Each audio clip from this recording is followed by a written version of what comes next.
Creativity is an addiction, but there are times that creativity needs to be the addiction in the way of using it as a tool. When you go to it to get you out of situations. Unplugged because we will always say yes to creativity. Totally Uncut because we all make mistakes, so turn it into a tool. This is Arroe Unplugged. We've talked about this several times. The art of listening, the survival of participating with an honest-to-God conversation. But the problem is, though, is that when you make yourself available to be a great listener, you become a magnet to toxic people. Toxic people look for people who will sit there and just listen, offer compassion, slip in some empathy, and will really be a cheerleader on the side. That's the art of listening. That's the negative side of when you want to be and you are a great listener. But dealing with toxic people can get inside your system and plant the poison. Because I got to be honest with you, I'm really weak in the ways of trying to get inside compassion and empathy. I mean, they are amazing tools to carry, but toxic people know how to move those tools aside because they got to get their word heard. Not once, but over and over again. And I'm going to share with you a true story. I was caught up in a conversation for 45 minutes last night. I told this person over and over again I held no answer for them. So they kept saying the story over and over. I mean, literally. And I kept listening. The thing is, though, is that as I was listening, I could mentally feel myself falling. I couldn't hang up. I didn't want to hurt their feelings. And then the tire sensor on my Ford pickup goes beep, beep, beep, beep. For some reason, out of nowhere, my tire was low on air. That sensor was interrupting the conversation. And the person on the other side of the phone heard it. And they said, "Is everything okay?" And I said, "Well, my tire sensor just went off." "Well, you better hang up and find out what's wrong with your tires." What I felt in that moment was I felt, God was talking to me saying, "Get off this phone conversation because you've been poisoned and you're going to be poisoned for the rest of the day."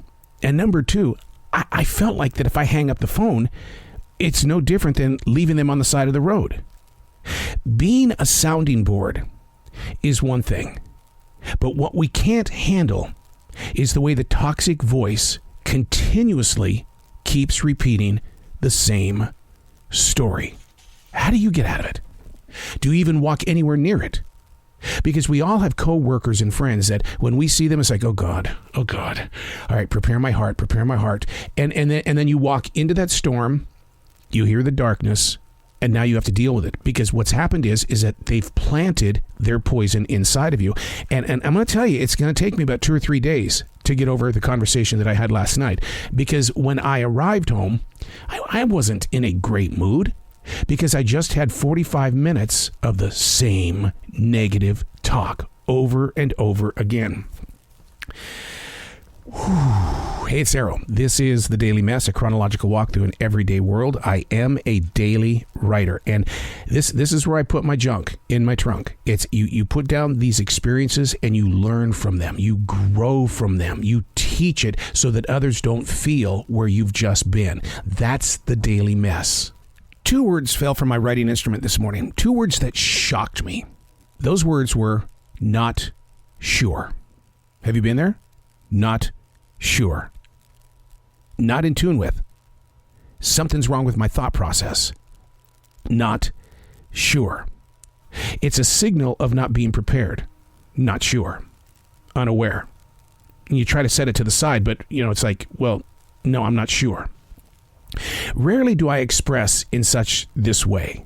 I'm usually strong by way of confidence and courage. Yet today, I'm not sure. It's not admitting that I'm without.